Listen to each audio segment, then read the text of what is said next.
Chaos Central production. Chaos list. Start my main man Nzo. 1/3 of the three-headed monster we call the Chaos Central crew. This intro is by this show, the Chaos List. I hope you like it, bro. Here we go. The Chaos List is the name of the show, and the name of the host you know is Nzo. If you say something crazy, dumb, stupid, or wrong, it's a one-way trip to the fandom zone to be like Nzo. Hold up, I didn't mean it. Guess what, son? Your ass should have seen it coming. Better watch what you say, just like the Mandalorian. And this is the way. Monday night, 9 o'clock. Second Monday of the month, this is the spot. So get ready, strap on in. The crew is ready, so let's begin. So let's go.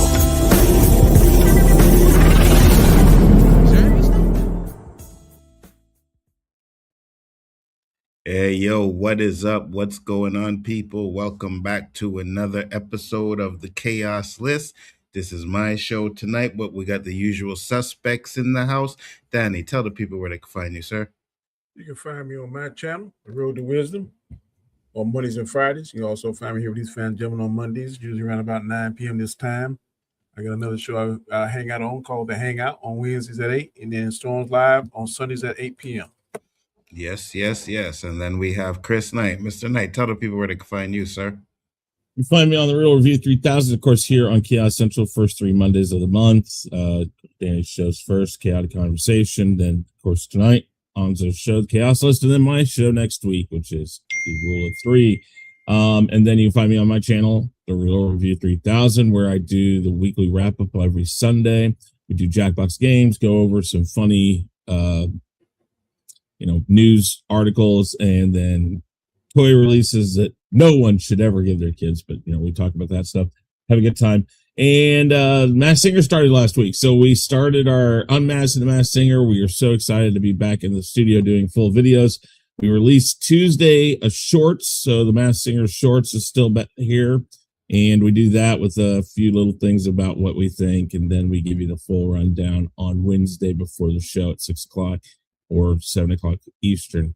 So, feeling good, getting some more content out there. That's a good thing for me, I think.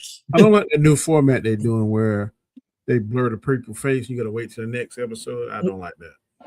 Well, you see, I when they were dropped 2 people in the past, I've always said they should do that because it almost guarantees people come back next week. Now, the reason why I think they did it, though, and I won't give it away here, but watch tomorrow and on Wednesday. I think the people who are under the croissants are not well received. Let's just put it that way. I'll just give you that hint. Okay. Absolutely. Thank you, everybody, for popping in. Much appreciated. I popped this up on the screen just to let you guys know that we will be having a giveaway towards the end of the show. And I'm giving away this Monopoly Avengers. So stick around because we're going to be doing the duck race. And whoever wins will get that sent to them whenever we get all the information. So make sure to stick around for that. It's definitely going to be interesting. Plus, I also think that we'll probably be giving away one of these Monopoly games every month, right? So we have other ones that we're going to do. Won't just be Avengers. We got DC, Transformers, Harry Potter, all kinds of ones out there to give away. So we'll definitely be doing that. So make sure to stick around until the end of the show. What's up, Anik Jones? How you doing? Thank you for popping in. Much appreciated. And we are going to get into a couple of the topics that I have for today. The first one is going to be very interesting because I know my boy Danny is not going to like this news. We discussed it on the Rewind on Saturday, but we're going to discuss it here a little bit more today, which is, hold on. I didn't get you guys in there. There we go. That was better. Which is the Blade movie has been canceled. All right. So I'm just going to read a little bit of this because it does say that there are some good information on that, but I'm not too sure. But it says Blade MCU movie gets positive update despite cancellation rumor. So Marvel Studio, there may be hope for Blade MCU movie after all. Marvel Studio originally announced that the Blade movie was in the work at San Diego Comic-Con in July 2019. Now let that sink in. We're in 2026. You mean to tell me in 7 years you couldn't get a Blade movie done? I don't. Hey, listen, they're just keeping the black man down. That's what it comes down to. You know it, I know it. 100%. And you know what? I think Chris Knight is probably on that page because he keeps us down on Chaos Central all the time. So, yeah. Whoa. I'm just saying, you know what I mean? Oh my God. Look what happens. Look what happens. The white man tries to come to the defense of a black man, and we get run over for it anyways. You see what I'm saying? Victim mentality, right? That's what they want. They want to be the victims. I get it. 100%. Says Marvel Studios originally announced that a Blade movie was in the works at San Diego Comic-Con July 2019. At the time, it was also announced that Mahershala Ali would play the titular character. 6.5 years later, the movie has still not come to fruition, and no director is attached to the project at this time, and the film does not have a release date. Yesterday, Jeff Snyder of The Insider said on an episode of the Hot Mic podcast that Blade is dead. He explained, I'm hearing Blade is dead and that it is a Midnight Suns movie. He will not be introduced in a solo movie. He'll be introduced in a Midnight Sun movie. Now, what is the update on the Blade MCU movie? Scooper James Mack is now saying that the Blade movie is not actually canceled. Mack wrote on Twitter, the Insider is acting crazy. Blade was definitely not canceled. No further details are available at this time. Given that the Blade movie does not have a release date from Marvel, it seems safe to assume that it won't be coming out anytime soon, if at all. Having said that, there has been no formal announcement about a Midnight Suns MCU movie as of yet either. There have, however, been plenty of rumors suggesting that a Midnight Suns project is in development, with some believing that it may be an adaptation of the Damien limited series, which features Mephisto as the main antagonist. So far, Ali's only MCU credit is the voice cameo in a post-credit scene for Eternals. Blade was part of the Marvel Zombie show that was released last year, although this version of the character is voiced by Todd Williams and is also partially based on Moon Knight. So, Danny, what are your thoughts about the Blade movie probably being canceled, or maybe not? What's up, Tamika? How you doing? I know if I was Micheal Ali and this cost me any kind of money because I was setting aside time out of my life that I can't get back, I might be trying to go after legal actions with a lawyer unless it's something in the contract saying that they can't sue or whatever, because this man, I don't know whether he approached him. I think the initial story is that he approached Kevin Feige. I'm not certain, but I could definitely remember the announcement. I can remember how happy he seemed to be. He was smiling, and I think he thought it was be a big push for his career.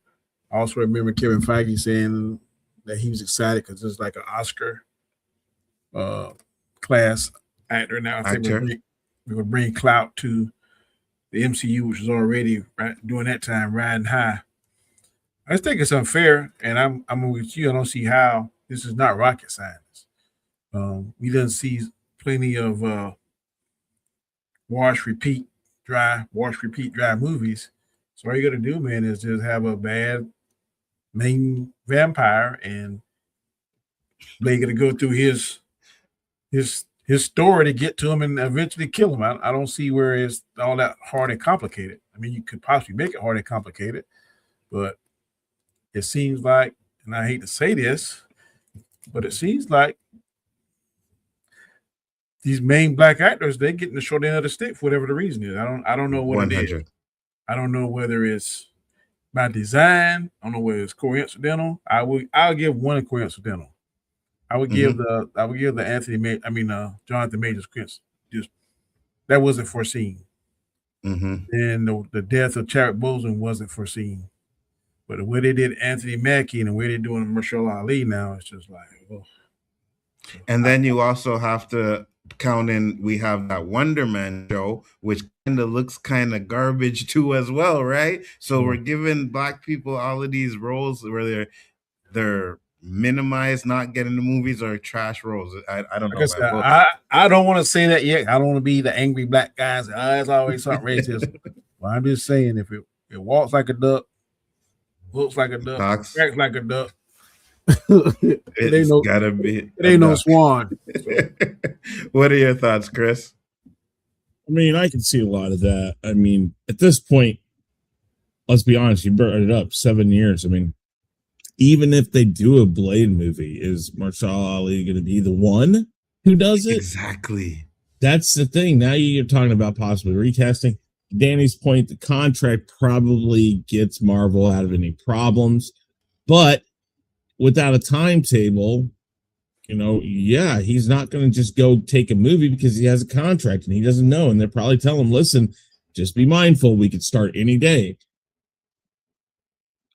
I would lean more to the point, though I haven't heard a definite, that it's probably canceled. I mean, it's been in the indefinite stage, no matter what anything gets said.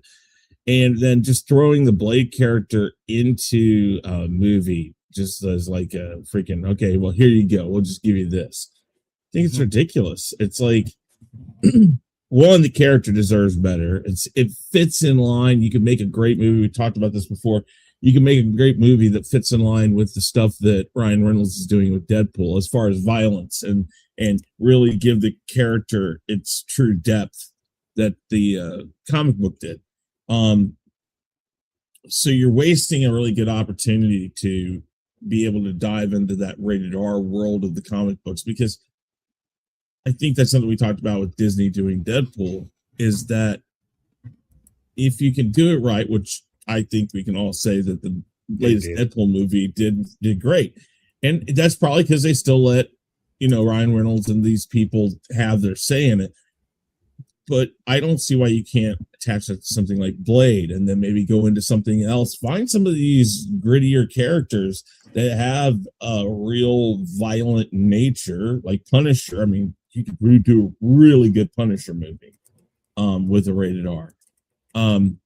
But it does surprise me that they held this carrot out to the fans as much as they have, even so much so that they put Wesley Snipes in the Deadpool movie to show a variant of him. And then there were rumors here and there early on that he may actually show up in the new movie.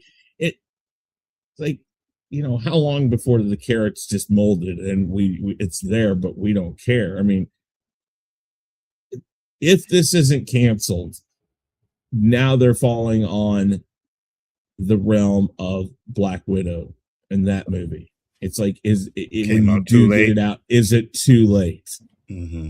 Because where are you going to put him? I mean, I guess you could try to put him into the X-Men universe, though he doesn't quite fall into that. So, but you could hold off that long and put him in after you get done with all these and introduce him along with the rest of them in the movies. I guess you could do that. But again, by the time you get that movie out, is it going to be too little too late? And that's what I'm saying. Like, it's not rocket science to get a Blade movie out there, right? It's very simple. You have a vampires and a vampire killer. That's it. And then when I go back and I think about the original Blade, right?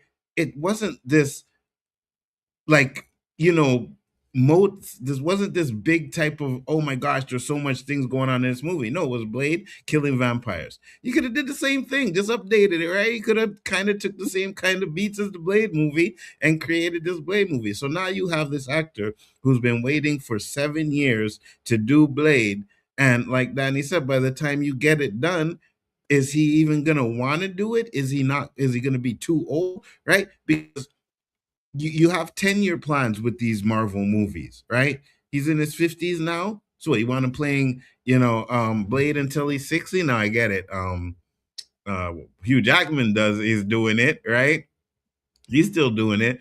But again, not everybody can do that. You need to get someone younger, at least, if that's what your plan is. I just think what they're doing to this guy in this Blade movie makes no sense to me. And if you guys watch Godfrey, right? I said this on the show. He had a talk where he was like talking about how when he first met Stan Lee, and Stan Lee was telling him how Blade, Wesley Snipes Blade, saved Marvel. They were going bankrupt, and this guy. So Blade should be a priority when it comes to getting a Blade movie out there. You know what I mean? Like the one character that saved your company, now all of a sudden you're having a hard time getting a movie done When did because Blade come out originally? What year? 89, 90 or something like that. Hold on, I'll tell you.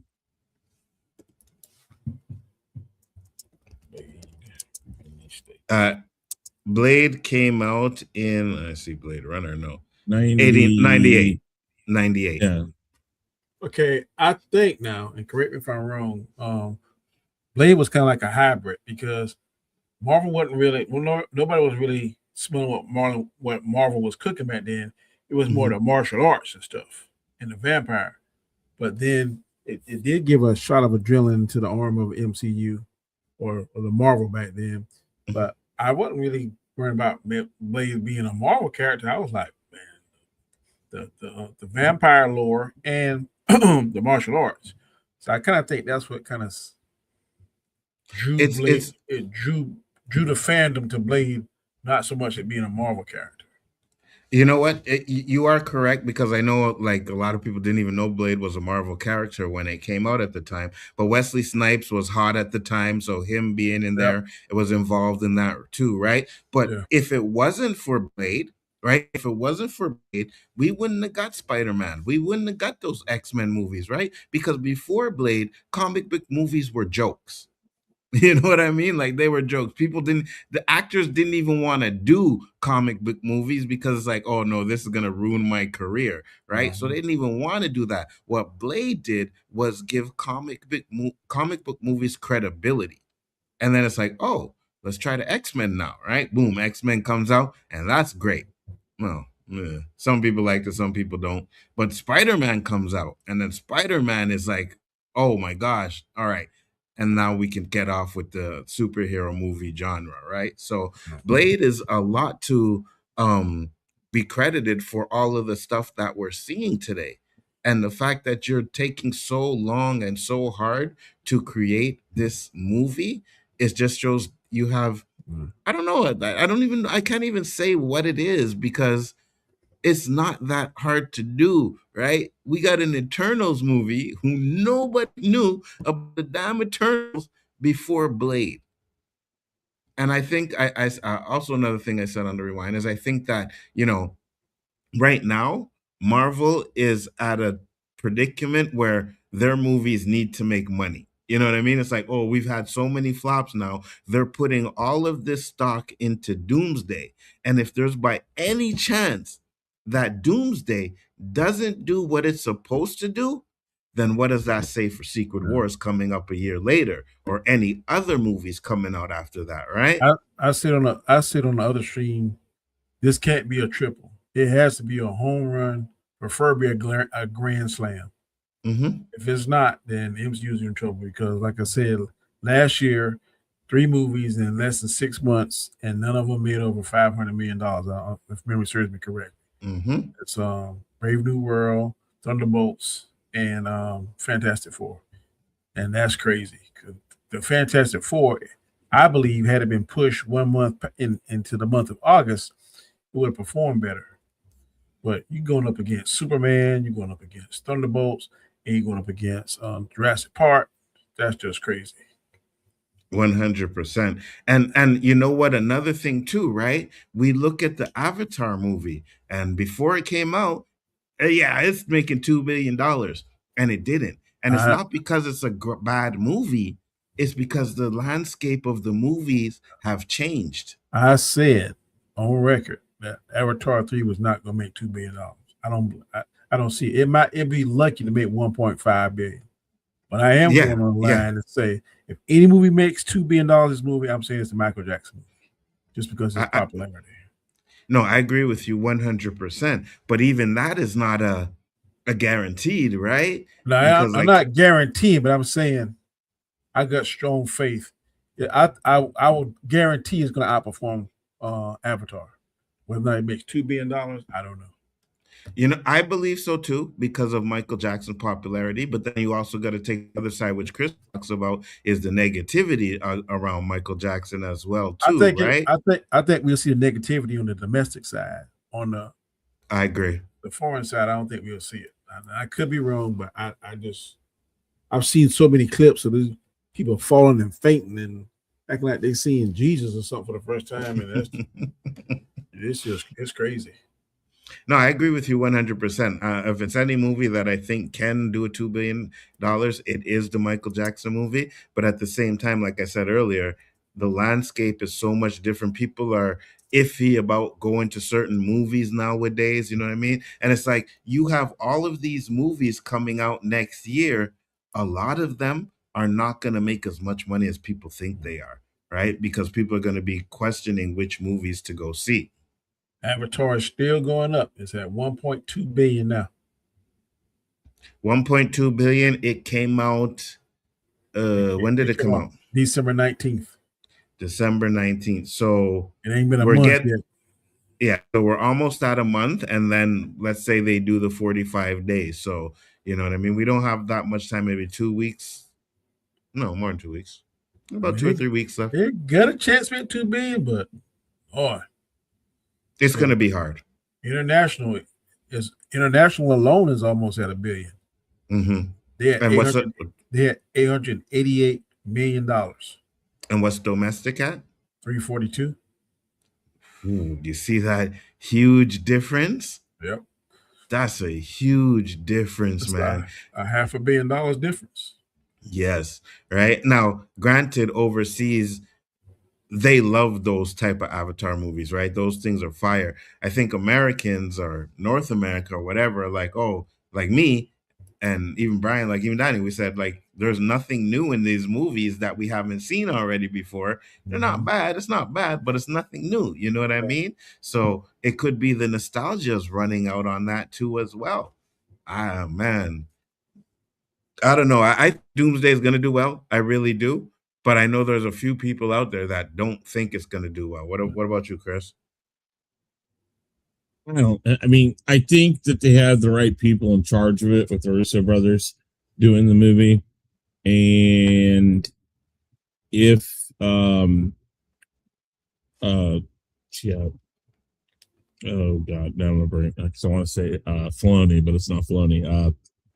John Favreau. Thank you, John Favreau. If Favreau's in more control than I think he has been over the past few years, I think they'll land it. I don't think we're going to see as high as some people are saying. Maybe it makes $1 billion, but I think the problem you're going to have is there's so much of a disjointed story going on currently that whatever they do in this movie to make it better or to make it make sense, it's going to take a lot of reworking of current storylines or something that I think it'll do well. I just don't know if it'll do, like 1.5, 1.8 billion. I think it could easily hit the $1 billion mark. But as we always say, all it takes is a bad opening weekend and people just say, "Oh, it's dead. It's trash." We know there's going to be plenty of people who are going to say that already. They're just all those people who just don't want it to succeed. Absolutely. But we also know that if it does well, and if it is a Marvel movie, it's on the level of Infinity War or Endgame, the traction will come and they'll be able to pull it out. I'm thinking it's going to make that $1 billion. I'm thinking the Russo brothers are going to look at everything that's happened over the past 10 years and they're going to say, okay, this is what we keep. This is what we get rid of. We don't talk about this. We don't talk about that. They're gonna find the things they need to do to get this to the next movie. That's what they're good at. And he said also the runtime, if they made it 2 hours instead of 3 hours more showing, so more people would watch it. So here's the thing, because I think and I don't know how accurate these rumors are right now, but people are saying it's 3 hours and 45 minutes. If it is 3 hours and 45 minutes, then that's going to hurt a lot of the box office as too, right? Because you can only have so many movies in a day.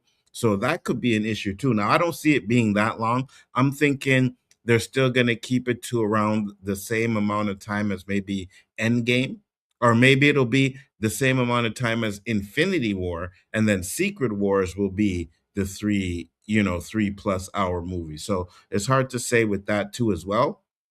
But you got so much stuff that they gotta explain in these movies that it could see it being 3 hours and 45 minutes. Now, with that being said, Spider-Man No Way Home made $1.9 billion as well. So I think the one thing that Doomsday has going forward it for it is it has all of these characters in it, right?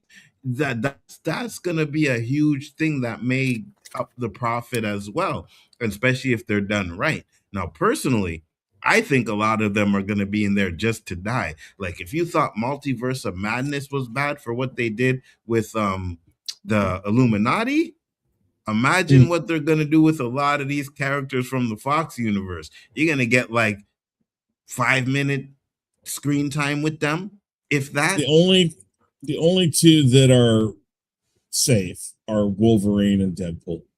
Anything else that they introduce from the Fox universe, because we already know Wolverine will be in the first runs of, or at least I say we already know. It's been heavily suggested that he is there for at least 2 or 3 more movies. Yes. And that he'll go and start the new mutant saga. I think they're smart if they're working on a mutant saga right now, because they can lead into that from this, totally ignore what they start in this in Doomsday, move to Secret War, answer those questions. Truthfully, I would have put Secret War first and then led that into Doomsday, and then Doomsday ended all with leading into the mutant saga and restart the mutant saga with people they want, and then focus on that for a little bit with a little bit of Avengers in there in places. But I'm with you. I think they're just gonna take they're gonna go and slash and kill. Obviously, Patrick Stewart is all for it. Gone. He's gone. No, but he's gonna probably be like, how many times can you kill me? If we're doing multiple universes, how many times can you kill me? He'd love it, and so would Ian McKellen. Those guys will be for it. Who played the younger guys that were Magneto and Fassbender? Yeah, I think they'll be up for it too. Maybe one of those guys makes it long enough to get to the beginning of the mutant saga, but then it's out. Maybe. I don't think anybody we know is mutants except for Jackman and Reynolds make it out of this. I think every one of these guys is gone because they have to recast these guys. 100%. Kelsey Grammer's just doing this because for them it's fun, it's residual.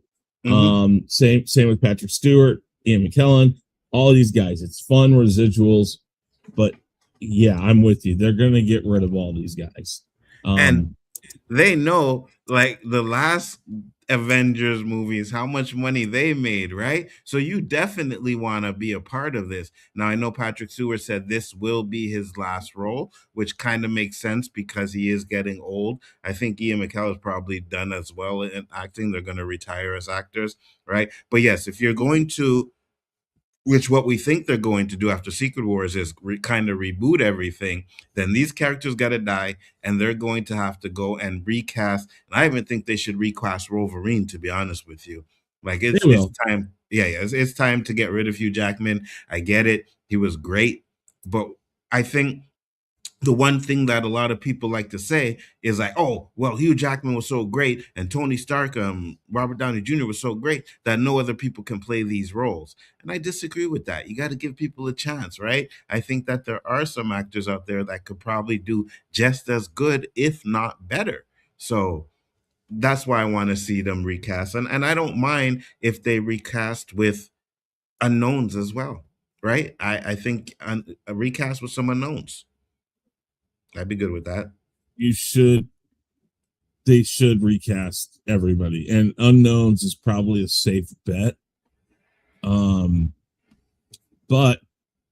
I honestly, with your Wolverine thing, they'll recast him. I think they're just bringing him in to be more with the Deadpool side of things, and they'll have to answer Deadpool because Deadpool, of course, kind of is jumping around a little bit. But I don't know. I think the Russo brothers are the right move, and I think that's why they brought him back. I think that shows you Filoni is back in charge of this, because I can't imagine Filoni, after doing as much as he did leading up through Endgame, that everything since then, and even the first few movies after Endgame, I felt like he was in control. But ever since then, it just feels like it's getting like there was less continuity, less understanding of the characters.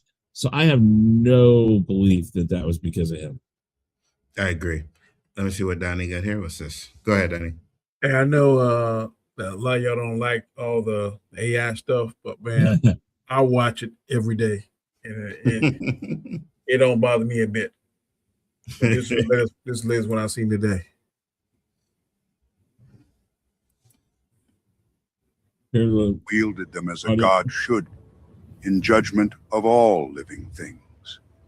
You are a weak god, a pretender. It is you who should bow before me. And do you have an infinity gauntlet now? I do not. Yet I remain Thanos, the great tyrant. No, I wielded them as... Yeah.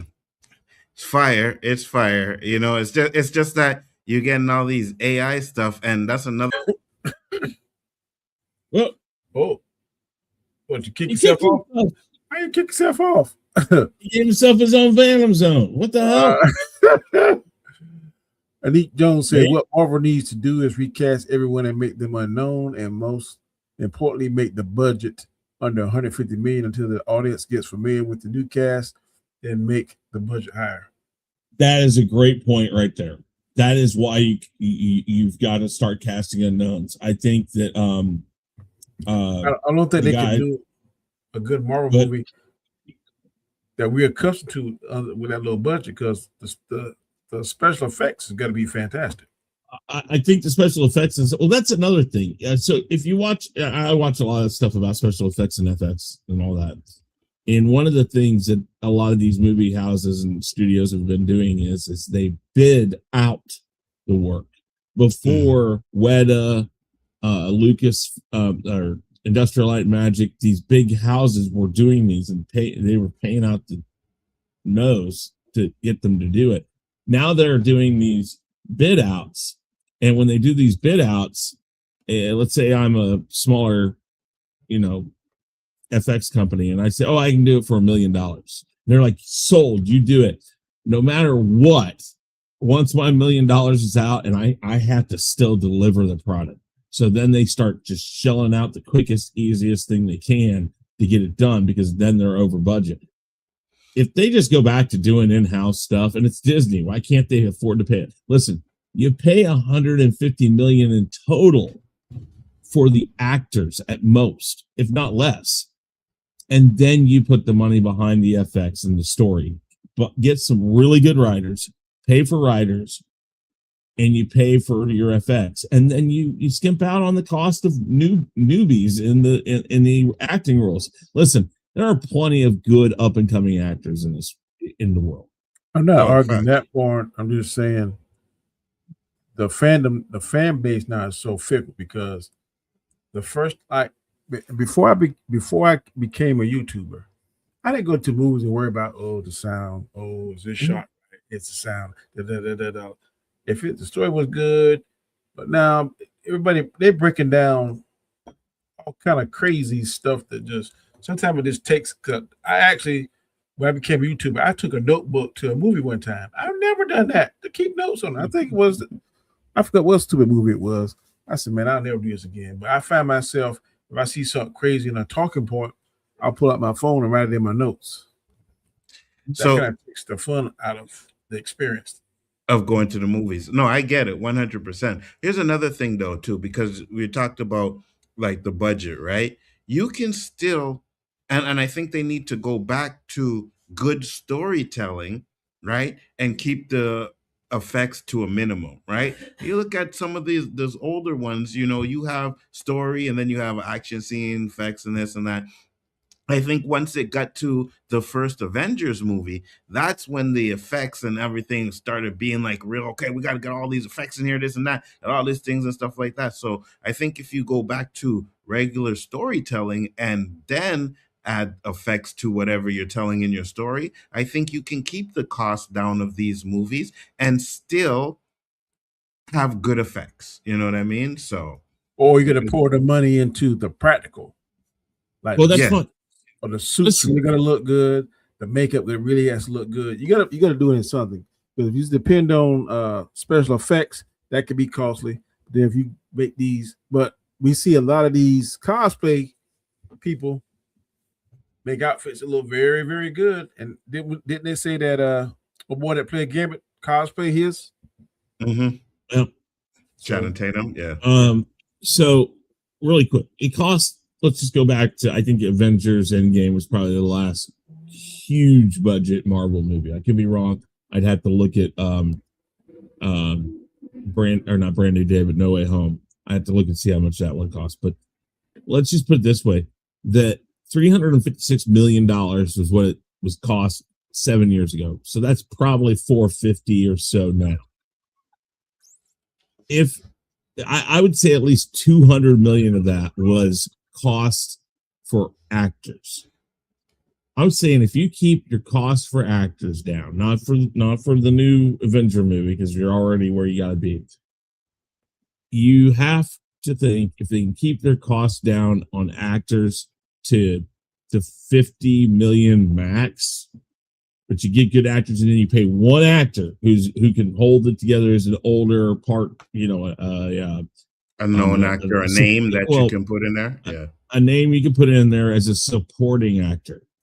You do that and you keep it down to 50, you have like 150 million in today's money for your sound, for your effects, and all of that. You can put all that money into it then. It is the actors, because Anik's right. It's costing so much to get these guys to come back that's where all the money's going.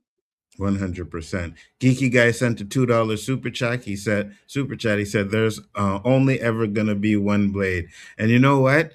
Listen, man, me and Chill, when that line came out, we had a discussion, and he was saying, yeah, that's exactly what they're saying. Like, nah, that's not what they're saying. They're just saying at that point. I hate to say that. I'd have to say Chill is right, but at this point, it seems like that's what's happening, right?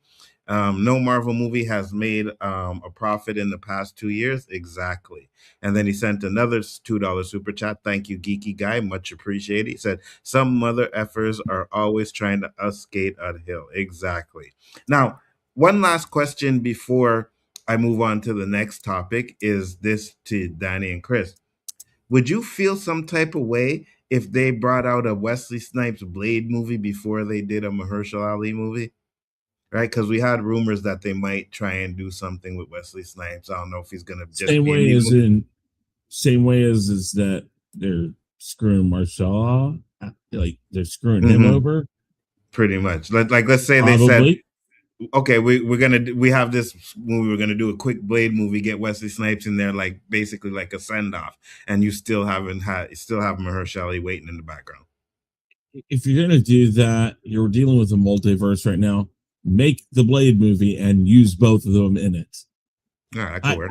I think that we haven't had any smoke with the Wesley Snipes side except for the Deadpool stuff, the Deadpool one, and I think Marsala has been on the hook for 7 years for this. You should have had something out for Wesley Snipes if that was your plan already.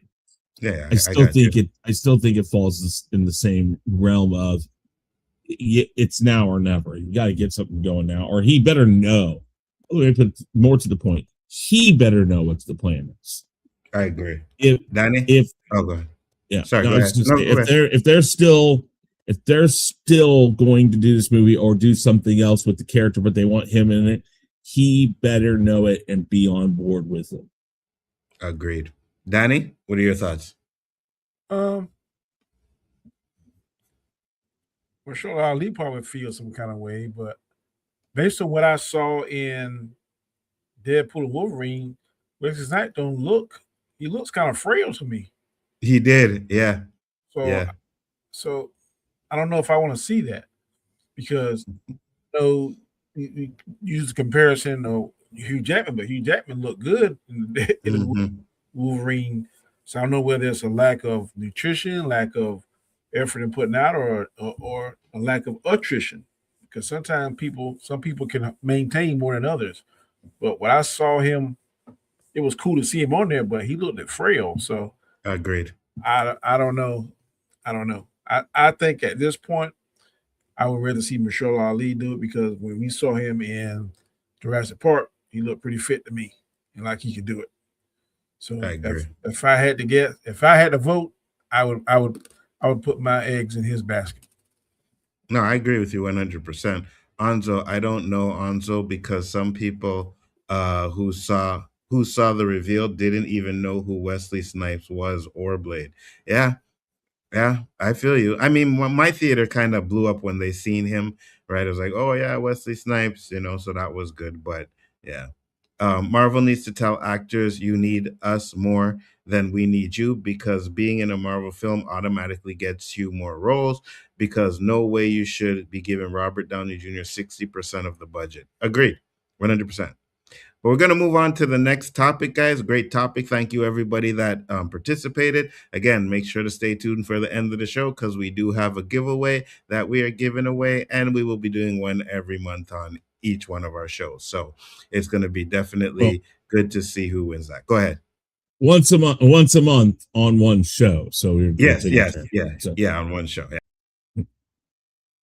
Yeah. He kicked himself again. No, because I switched scenes, so it didn't put me in for some reason. I said, rumor is that Hugh Jackman used performance-enhanced drugs to get the look he did. Possible. I mean, at his age, you know what I mean? I wouldn't surprise me at all. How old is Hugh Jackman? Oof. He's pretty old. I don't think he's 58? In his 60s. He was born in 68, so he's 2 years older than me. So that'd make him 57. Okay. Yeah. Still old man, you know what I mean? Because I know how I feel. You know what I mean? How old is Wes? Wesley in his 60s. I'm almost certain of that. Yeah, Wesley's definitely in his 60s. Snipes. Age. Said Danny probably will give away some advice because he's cheap. Wow. He's 63. He's 63. You don't want to respond to that, Danny? Yeah, if a neat win, that's exactly what I get. I'm gonna mail the box to his address. It's gonna be like a card saying, "Here's your advice." Next topic we have is Sinners at the Golden Globe. So Sinners Golden Globe win causes divided reaction. Such a sham. Hold on, my thing is messing up. All right, here we go. Sinners was one of the surprise hits last year, not only with its staggering box office performance, but also its glowing reviews from both critics and audience, priming it for an incredible award season. However, the voting members of the 2026 Golden Globe, appeared to have committed the ultimate sin in not recognizing Ryan Coogler's vampire thriller for more awards, which many are now calling a grave mistake. It triumphed in two categories after being nominated in 7, but its wins have caused a divided reaction on social media, with some celebrating its victory and others labeling it a sham, and one of the biggest snubs of the event. The 83rd Golden Globes Awards on Sunday, January 11th, was packed with humorous moments and even became a breeding ground for new Leonardo DiCaprio memes. But like all good awards ceremonies, there was also a dash of outrage thrown in the mix. Sinners received 2 awards at the star-studded event, taking home the trophy for cinematic and box office achievement and an additional gong for Best Original Score. which was not televised as it was announced during an ad break. While some people applauded its success on social media, many more have expressed their surprise over the hit film missing out on several major categories. So Sinners didn't just win a Golden Globe for cinematic and box office achievement. It validated the idea that audience will absolutely show up when giving them something original, well made, and unapologetic. The market spoke loudly. This one said, I cannot believe Sinners only took home one Golden Globe. Sorry, give me a second. I don't know why this thing is acting so slow, but so basically what's people are complaining about is the fact that Sinners did not win for best movie or wasn't even nominated, or Michael B. Jordan, said thought Sinners would at least get the Globe since it was a separate category from OBAA, and it's probably not getting that Oscar, especially now. So those are some of the tweets that were going on. Sinners quite literally faced one battle after another up against Paul Thomas Anderson's unique action thriller. It lost out to the DiCaprio-led flick in a number of categories, including Best Screenplay and Best Director. Many experts believe Kluger would take script honors and Anderson would pick up the directing Globe. But these predictions were proven wrong on the night. Sinners was also set up for Best Motion Picture Drama, which was instead gracefully accepted by Chloe Zhao for Hamnet, while The Secret Agent Wagner Moura won Best Actor Drama over Michael B. Jordan, and K-pop Demon Hunter clinched Best Original Song.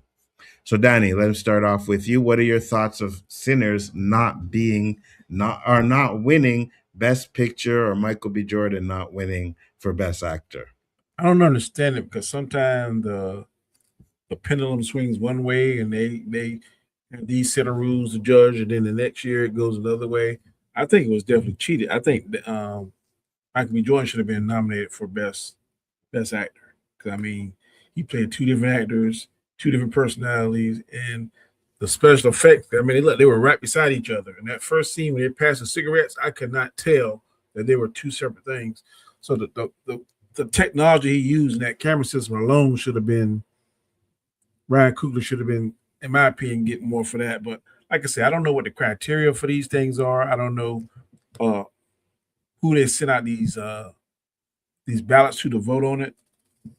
I hate trying to bring up the race thing, but I don't. It seems like one constant thing after another. Because if you look at the numbers in the box office, it killed. I don't know any other independent movie in that particular genre did better than Sinners did. I mean, it broke records, but I don't understand the mindset. I don't understand who the voters are. And I've talked to both white and black YouTubers, and it's always in the top 5 for last year. I think when we did ours, I know it was in the top 5 for us. So I mean, I don't understand it. It's kind of frustrating, but what can you do? I feel bad for Michael B. Jordan and Ryan Coogler and the rest of the actors. I thought all of them did a fantastic job. Agreed. Chris? 6 words for both of you. Awards shows are a fucking sham. Facts. I don't give a fuck. You know what? Awards shows have been bought out, sold out, given to whoever the fuck they want. Listen, if you want to like a movie and you're only going by awards, it's the wrong place to go. Now, I am not saying by any means that movies and TV shows and things like that have won awards aren't worth time to go see them or aren't great movies or shows. It does happen sometimes. But sometimes the best shows get screwed out of awards. And if I were them, I wouldn't even give a crap. I'd be like, you know what? I don't need them to tell me I did a good movie. It's a great movie. I mean, I don't know. It's a fun movie to watch. Award winning? I'm not sure. I mean, again, I don't know how they choose awards, but I wouldn't give a crap. I'd be like, whatever. You know what? I didn't expect to get anything. I don't really need them to do it. It's nice, I guess, to get it. It would be great to get it, but I want to push back on one thing you said. Mm-hmm. If I'm in this game, I would give a crap for one reason, and this is my thought process. I know in the NBA, Klay Thomas was voted out of. He didn't make the All NBA or something like that. And if you don't make that, then something that affects your money for as max contracts. So people that he was better than statistic wise got voted over him, and it cost him several millions of dollars. In the same sense, in this particular thing, when you get that Oscar nomination or that Golden Globes, it can affect your salary, what you're asking for in your upcoming movies. So when you put out a performance and everybody says it's critically acclaimed, and you got this and that, the other, but then you don't get voted for it, potentially by not getting even that nomination, which I don't think is going to get a nomination in the Oscars, it could potentially hurt an actor's money. So that's the one thing that would affect me. And that I guess that'd be the 5%. The 95%, I agree with you totally. I ain't gonna worry about it. I know I need something good. But my answer to that is I think Michael B. Jordan has enough swagger to walk into any fucking office and say, you know what? You want to get an award winner? Fine. If that's all you want, go ahead and get it. I know I'm worth it. Yeah, and he does. Walk out. He may have it. Other actors don't. Okay. If you're talking about the supporting actors and actresses in this movie getting screwed, I'll hear that argument. But again, I would think as Michael B. Jordan, if I'm Ryan Coogler, if I thought that the people in my movie were going to get screwed because it didn't get nominated or I didn't get anything, I'd stand up for them. Say, you know what, you go in and you try out for that movie and you tell them they call me. Because look, I've got right now, Ryan Coogler is probably one of the hottest directors out there. Michael B. Jordan's probably one of the hottest actors out there as far as what he's done. I tell them, as Michael B. Jordan, as Ryan Coogler, I tell my supporting actors and actresses, hey, you know what? If somebody wants an award winner, you tell them, call me. Because I'm going to tell them, you should have gotten that award. And if that's all they're going to base it off of, is a bunch of people who sit there and probably don't even really watch these movies. I don't even know. They won't even talk about who actually, I mean, maybe they do with Golden Globes. I know with the Oscars, it's very under wraps exactly who gets to vote. So I don't know. I've never covered award shows. I refuse to, to cover award shows because to me, I don't give a crap. That doesn't tell me what's a good movie and what's not a good movie. Now I understand what you're saying though, Danny. It does. And again, maybe clout or ability to get roles. Maybe. Listen, it does because remember, and I'll say this before I get into my opinion because I agree with Chris about the award shows and I'll tell you why. But just remember, at one point when Dancing in the Stars was really like young and stuff, and they asked Cher if she was gonna do Dancing with the Stars, and you remember what her answer was? Why am I doing Dances with the Stars? I'm an Academy Award winner. You know what I mean? So that is a cachet for them. It's like, yes, I won Academy Award. So now to them, it means something because now it's like, oh, when she got it. Well, I'm sorry to cut you off. When she got it for Mask. And that movie covered a whole range of stuff that nobody would have touched. There's a reason why she won.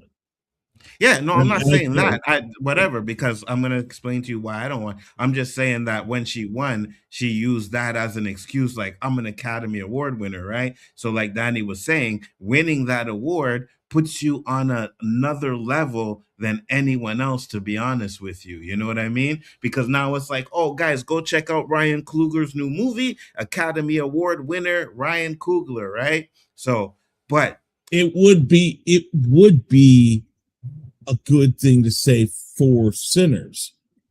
But again, there have been plenty of good movies that haven't won. Yeah, I of mean, course. Apollo. 100%. We Okay, know so that. Tom Hanks, for instance, was I think he did Philadelphia, and then he did he did Forrest Gump, then he did Philadelphia. He won 2 Oscars in a row, and then he came up with Apollo 13. Everyone was talking about maybe he's going to be the next actor to do a three-peat for Best Actor, and everybody was on board with Apollo 13 being that movie, and it didn't. He didn't win. He Right. should have.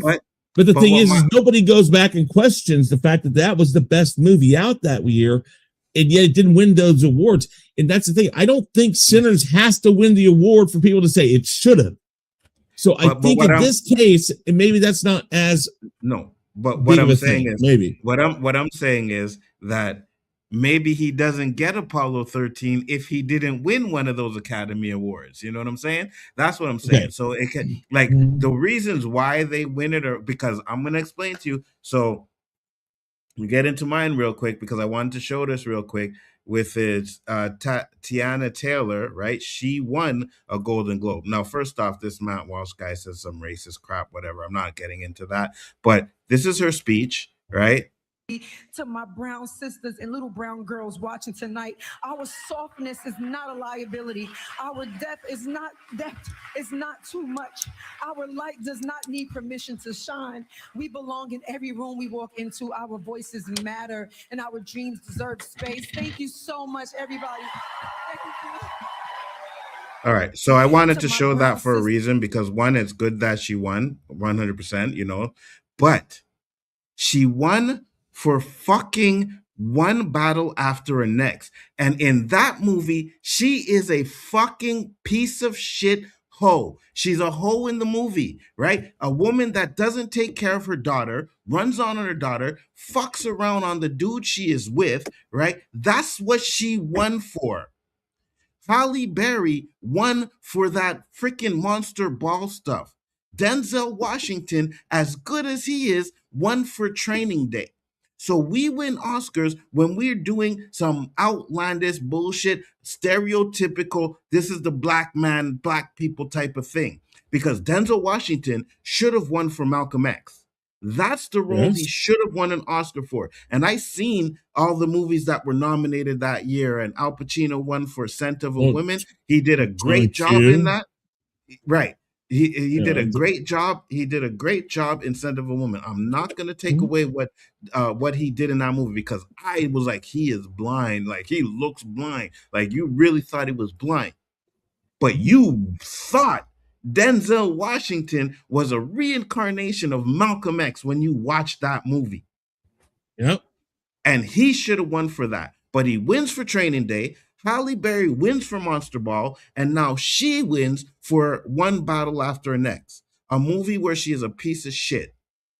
This is why Sinners not winning with Michael B. Jordan is a big problem, because Michael B. Jordan, I think, and I didn't see a lot of movies this year, but Michael B. Jordan gave the best performance that I seen out of the movies I seen this year. But go ahead, Chris. Wouldn't he? He's basically still a gangster. I mean, yeah, he cuts down to KKK and other things. He's not a bad guy per se, but I mean, he came back from Chicago, and he's basically learned the gangster way. I mean, so would it have been any different? But yes, also, I'll tell you what. Let me answer that first before you go. But keep your thought. I'll tell you why it'd be a difference. Because even though he was a gangster, he didn't do nothing until somebody did something to him, right? He defended what they tried to take over. He knew the clown was coming for him, so he wiped him out at the end, right? So he didn't really do anything for I'm going to go rob this bank, or I'm going to go do this, or I'm going to do that. Everything he did was in self-defense. So it is kind of a different than watching a bad cop, right, run around doing all kinds of bad stuff. He wins up, regardless of what you want to say of how good his acting is. Those are the roles that they win for, instead of winning for roles that benefit black people more. That's my problem. Go ahead. Okay. Now I'm gonna really devastate you and Danny here. I am not a black man. Oh, so my God! Wow. I mean, you want to be, but we know. So what I'm going to say here, I have no way of knowing this. But if I were a black man, I'd say fuck it. Don't give me an award. I'm going to keep going and doing what I'm doing. And I understand what you guys are saying about these awards having some clout. But I think part of Black history is the very simple fact that even when things aren't, I won't say given because that's not the right way, even when you should win an award and you don't, keep going, because you know what? It's another notch in your belt saying, you know what? Fine, don't give it to me. I'm going to go out there and I'm going to do another film that's going to do just as good. And eventually, no matter what you say, don't give me an award, give me an award. People are going to judge it for what it is. Mm-hmm. I mean, I hear what you're saying, and part of that is correct in theory, but it's like, okay, you're gonna let me into the casino, but I can only play these games right here. I can't play the other games, the $5 games. I can't play the $100 slots or the $1,000 slots. I can only play the nickel slots and the 5-cent slots and the quarter slots. Yeah, you give me a piece of the pie, but I want the same slice of pie that you get, or opportunity to earn that slice of pie. I'm not doubting, and I'm not disagreeing with what you're saying, but what I'm saying is, in this game, there are certain rules, and if you get labeled Academy Award winner, Golden Globe, in the rules that they set, that gives you another tier to potentially earn more money. And when it is taken away from you unfairly because of whatever your particular issue is with that movie, that's what was sting to me. And what I want to say earlier is that a lot of it's popularity. Yeah, what you said earlier about Michael B. Jordan walking there and saying this with the swag. Yeah, but let me give you two names who can't do that, and they won Oscars. Every time we see Jared Leto in a movie, we instantly like, oh, that movie's going to be crap. It's going to be crap. But he won an Oscar. Mm-hmm. He can say that.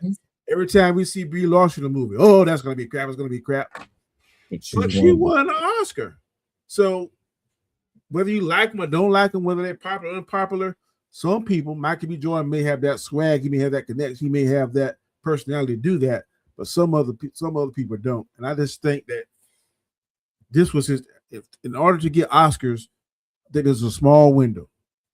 Facts. And if he don't hit the right movie, the right mixture, the perfect storm, he may be out. And I think this was a strike. If you get 3 strikes, I think this is a definitely strike. I think it's an unfair strike, but it's a strike. So one thing I will say too, Danny, because I do agree with you too, but a lot of these Oscars, right, will see, oh, okay, we snubbed Michael B. Jordan for this one. Michael B. Jordan does a role that's not even half as good as Sinners, right? And they're like, okay, we're going to give him the award for that, kind of like a makeup kind of call. You know what I mean? I hope that don't happen. I think that's what they did with Denzel, right? Granted, Training Day, great movie. It's really good.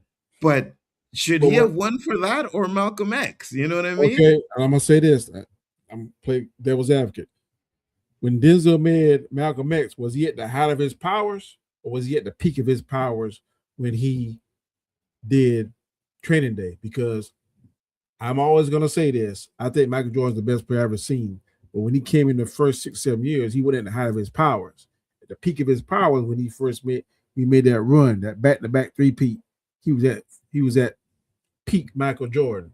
Was Denzel at peak Denzel when he did Malcolm X, or was he at peak Denzel when he did Training Day? He was at peak Malcolm X when Pete Denzel when he did Malcolm X, because he had already won. Hold on, because he had already won a supporting actor award for Glory. Right? Yes, but I'm gonna counter both of you on this. Denzel was not at the height of Denzel Washington when that happened, but he walked into a role as almost an unknown and became a person who we had seen, or not me or you guys, but he became Malcolm X. So therefore, it blurred the lines of reality because we got an actor who is the right actor for that moment. And I agree with Nzo that he should have won that award because we didn't know who he was or exactly all that he could become because he's done plenty of good roles. But at that very moment, when you went to go see that movie, you didn't see Denzel Washington. You saw Malcolm X. And yes, it's a movie, so of course we know it's not exactly full reality, but that mythos of what Malcolm X was, he portrayed it perfectly. So that's why he should have gotten it. No, he was not at the peak of Denzel Washington. That was the beginning of what Denzel Washington could become. Yes. I'll say that. Go ahead, Danny. What'd you say? What year did he make Malcolm X? I'm trying to look 1992. So I'm looking at it now, right? I'm looking at all the movies he did before Malcolm X. So there's Wilma, Flesh and Blood, Carbon Copy, License to Kill, A Soldier Story, Power, the George McKenna Story, Cry Freedom, for Queen and Country, The Mighty Quinn, then Glory in 1989, right? That was one where he won an Oscar. But then he went Heart Condition, which like you don't remember that one, right? Where he died and was a ghost. Did Mo Better Blues, Masala, I think it's called, yeah, Ricochet, and then he did Malcolm X. So I'll agree with you that he probably wasn't Malcolm X at the time he actually did that movie. But then after Malcolm X, he did which was this? Much to Do About Nothing. Then he did Philadelphia. Then he did The Pelican Brief, right? So those two movies right there, along with Malcolm X, I think those three movies, and maybe Much to Do About Nothing too, even though he wasn't really starring in that one. So I won't put that one. What year did he do Training Day? Training Day was done in 2001. 2001. So yeah, so he wasn't Denzel when he did Malcolm X, but I think Malcolm X was what started him on that trajectory to be who he was. Well, yeah, I mean, that's what I'm trying to say here is that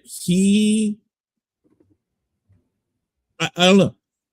It's like it was a perfect storm, lightning in a bottle with that movie. For some reason, somebody who cast that movie, and that's probably something that's wrong with Hollywood today, is that people can't cast correctly.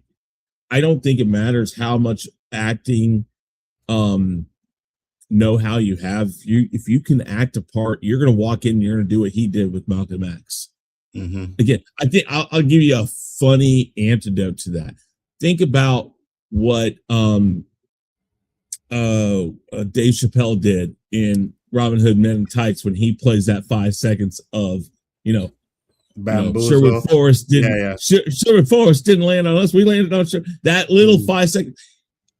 That's kind of what Denzel did with Malcolm X. He walked in and he became that character, and nobody knew enough about him to think, oh, hey, that's Denzel Washington from Training Day. That's Denzel Washington from John Q. That's Denzel Washington from The Enforcer. It was that perfect moment where Denzel Washington raised his performance level to where it needed to be Malcolm X, but not above that people said, oh, that's Denzel Washington playing Malcolm X. It was a perfect storm where everything became right here. Everything was even to be exactly what it needed to be. And unfortunately, he didn't win. Now, maybe that's because he wasn't the name. And I think maybe that's where Michael B. Jordan is right now. Is he people know who he is. I don't know. If you gave him a role like Malcolm X right now, would we say that's Michael B. Jordan playing Malcolm X, or would we say that's Malcolm X? I don't think much people could do that role that Denzel Washington did. But I will say this, that I do think that with Denzel Washington playing Malcolm X, right? I think that was like where it was like, oh wow, Denzel Washington can really act. Like he can really act. When I left that movie, I was like, man, I felt like I watched Malcolm X and not Denzel Washington.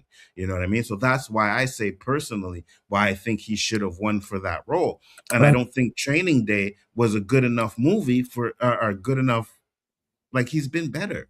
So what might have hurt him too if people don't like the subject matter. No, I what hurt him, Danny. Thank you for reminding, because that's what I want to say. What hurt him from winning is one thing and one thing only. It was Spike Lee. And Spike Lee was not in good terms with the Academy Awards and Hollywood and everybody at the time. Listen, I'm gonna tell you this because I can see that. This is another reason why I say that the Oscars and these award shows are trash, right? DMX has an interview. Now, say what you want to, whether he's telling the truth or not. DMX has an interview where they ask him to perform at the Grammys, but he was supposed to perform a song with Jay-Z, and they wanted him to come out while Jay-Z was performing, and he was like, no, I'm not going to do that. So, and they told him that he was going to win the Grammy. Because he didn't want to do that, they did not give him the Grammy and they gave it to someone else. I can't remember who they said. I think it said Jay-Z. I can see that. Right. So that's what I'm saying. That's how we know that, whether you believe it or not to, I kind of believe it. I believe it. That's like, oh, if you don't play ball, okay, we're going to take it away from you. So it's not really this big thing where it's like, oh my gosh, everybody votes and boom, this is it. No, if they want to give it to somebody, they're going to give it to somebody. If they don't want to give it to you, they're going to give it to somebody else, So I think why do you think they gave to Will Smith that he slapped the tar out of Chris Rock? That would have been a prime example. Your cameras. Yeah. I don't know, my camera's messing up. Yeah, go ahead. That's a good question. I maybe it was a little bit too late to do it, right? Because the way DMX was talking, it was like, he was talking with the Academy for like a day or two, where they're like, they want you to do this, right? With the Will Smith stuff, it probably came up just right away, and they're like, oh, we can't just change it like that or whatever. So I don't know. Could be. I don't know. It's interesting. I get to these comics here. Go ahead. Anybody else knows what I'm saying? I think some of the subject matter. Malcolm X was a very popular person. That too. And then I just think that could be it. Some of it, not all of it, but some of it. Because it seems like the people get their Academy Awards when they play a bad guy. Yeah. When they play bad guys or evil people or something. Because look at Heath Ledger. I didn't see Heath Ledger. And I think his death kind of got him that too. I hate to say it. I think he did a good job. But that got him that. Training Day with Denzel. I'm trying to think of some more bad. It seems like Al Pacino won it for. Did they win something for Godfathers? One of those Godfathers? I think so.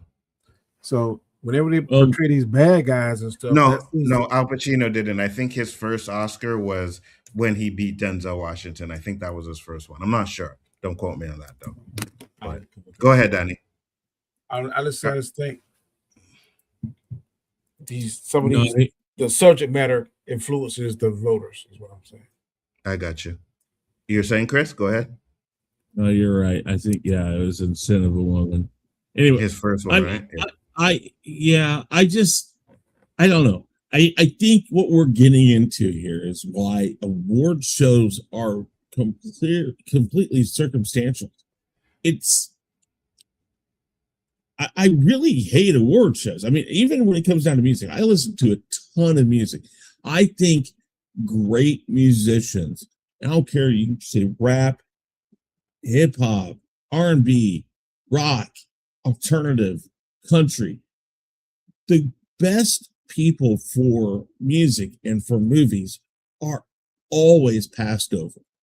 Unfortunately, in Hollywood, it does appear that Black men and women are passed over for good roles or good movies.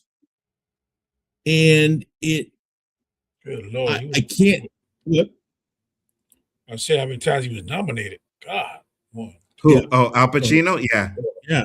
80, 76. That's why I think they gave it to him. Yeah. That's why I think they gave it to him too, right? All these times you've been, nominated, never won it. Boom, and of course, who did get it over? Malcolm X. You think about it. Let's put it this way: Marlon Brando won. I can't remember which one it was that he won for. He didn't even come, and he basically sent a letter saying, "I don't want it because of some jungle, like something like happened in the rainforest or something." I can't remember. He basically turned it down because of a environmental thing or something. It seems like people just throw it away. Like even actors who may have substantially been the leading candidate, they turn it down. What does that tell you about the award? It doesn't mean as much as I think some people hold it to mean. Sure, Cher said what she said, but the fact of the matter is she could have just told them, I don't want to do it because I am Cher. She could have done it off of just her career, not just the Academy. Again, that's the reason why award shows suck. It's all circumstantial. They do suck. They do suck. We don't Go ahead, dispute it. I'm just saying, I don't dispute anything you're saying, Chris. All I'm saying is, if I'm in the game and there is a mechanism in there that's going to potentially cause me to get more money, I want a fair chance at getting it. And here's a perfect example. That is my main point. And then here's a perfect example I'm going to use, right?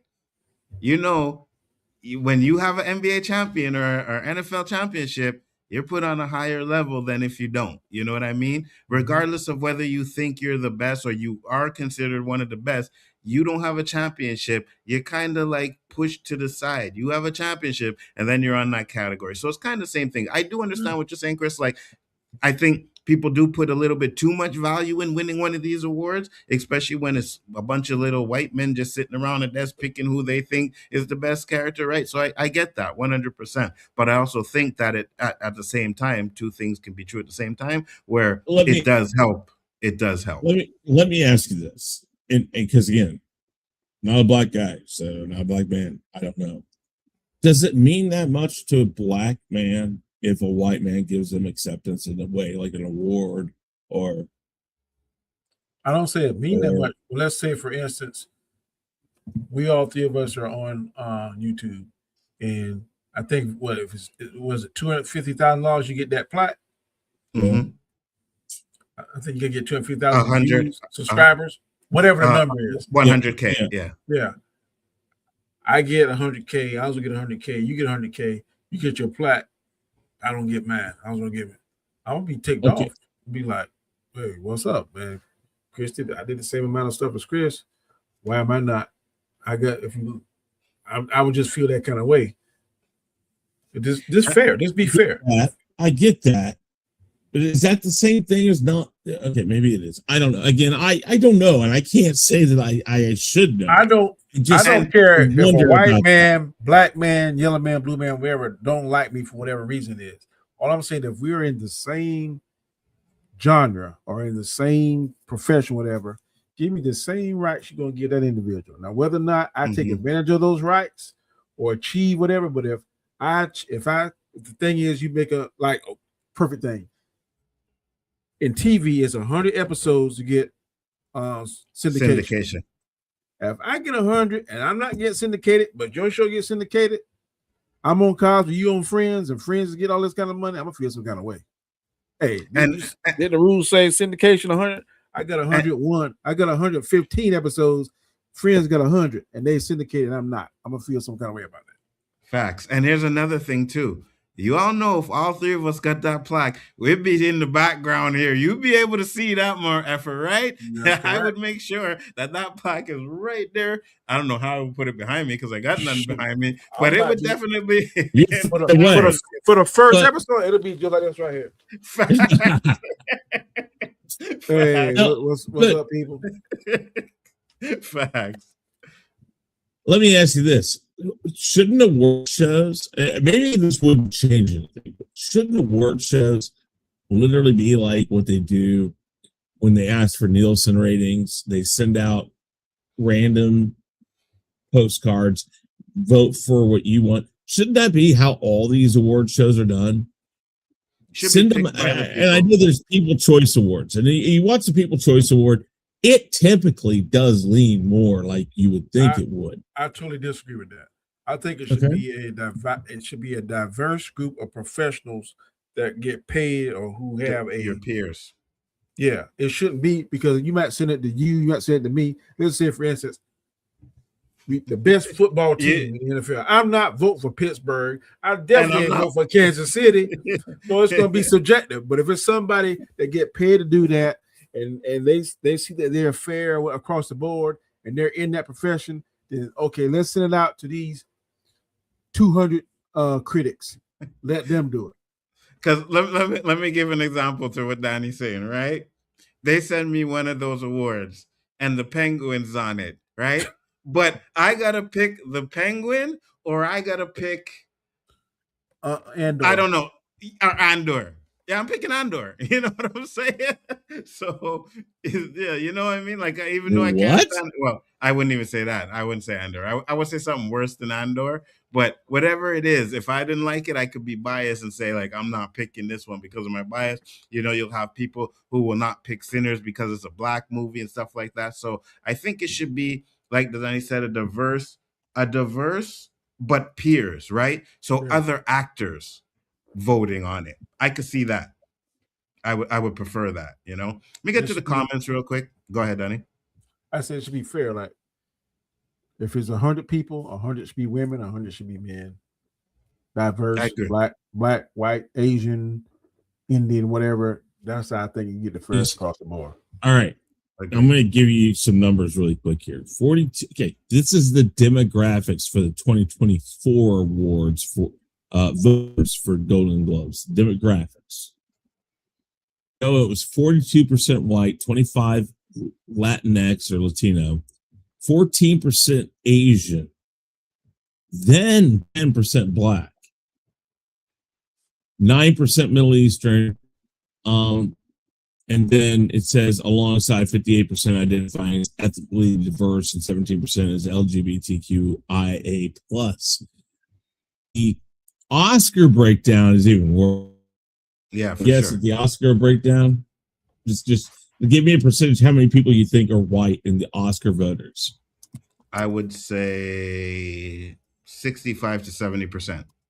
Okay. Danny? Same. How about 81% white, 67% male, and a high percentage over 60? That is your problem right there.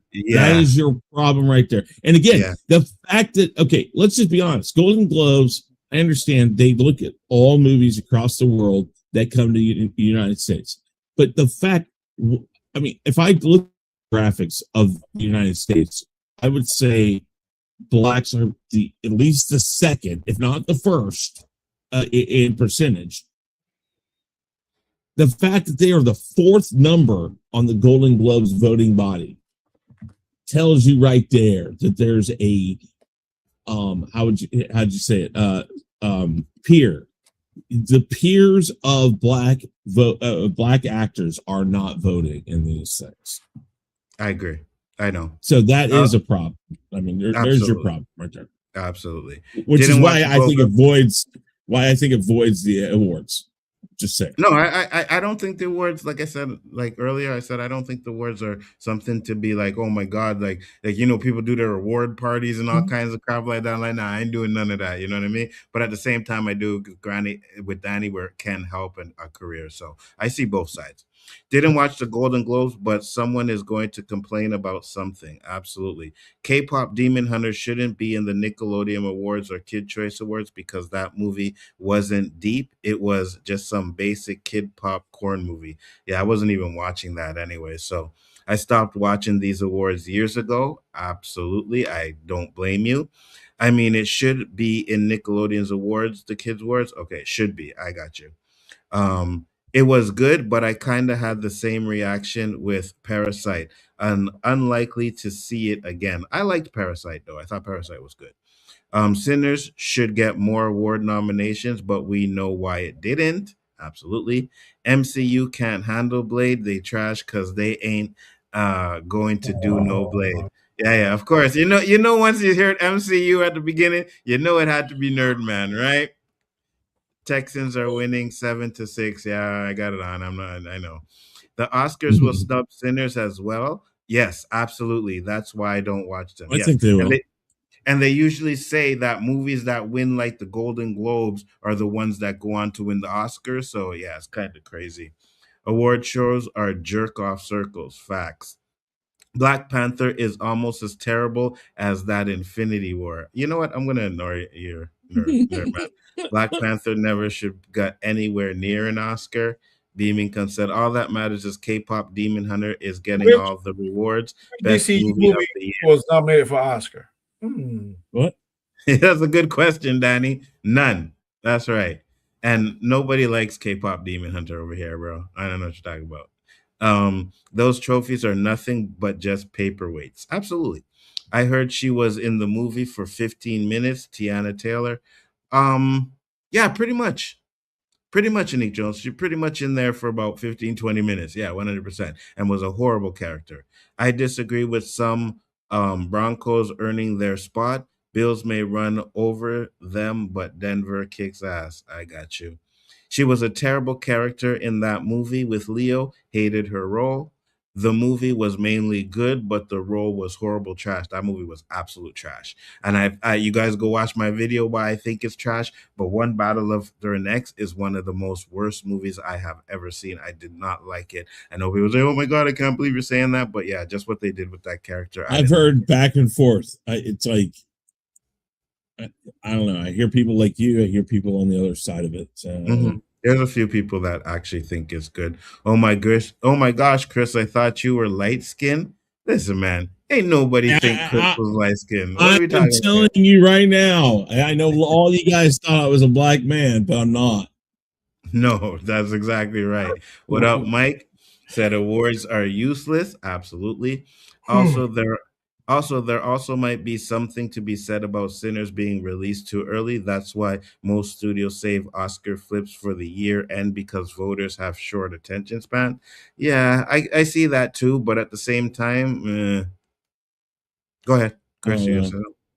No, I was just gonna say I get that idea, but yeah, honorary awards are great there, but man, that's like saying, hey, we know you were great, but we fucked you over. Here you go, have an award anyways. Again, and those it's a shitty award. It's a shitty fucking award. Those are the ones that are worse. Yeah, true, but I understand why Spike Lee felt like he did. A lot of people didn't want Malcolm X made. Prince and Michael Jackson helped to donate so that movie could be made. Yeah, 100%. They didn't want it, and then there was a director who couldn't get it done. It was a white director who was signed up to do Malcolm X first, couldn't get it done. Then Spike Lee took it over, and that's what we got, The Oscars had a nomination group of people and a voting group of people, and years ago, some voters didn't watch the actual movie. They just voted for who they liked. Absolutely. Look at Betty Davis. She believes she should have won more Oscars, but she couldn't beat the politics of it all. Said, I think Danny's frozen. Yeah, Danny is kind of frozen. He comes back and forth.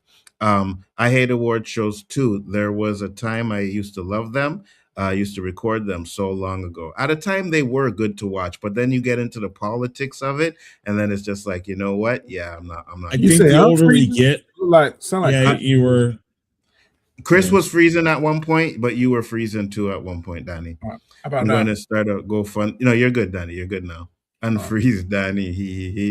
He turned it down because the treatment of Native Americans in cinema. Marlon Brando. Yeah, Brando was a Native American. A white guy gets up there and talks about Native Americans. I mean, yeah, that's right. He got somebody. It was a Native American girl that came and spoke on his behalf, but he turned it down.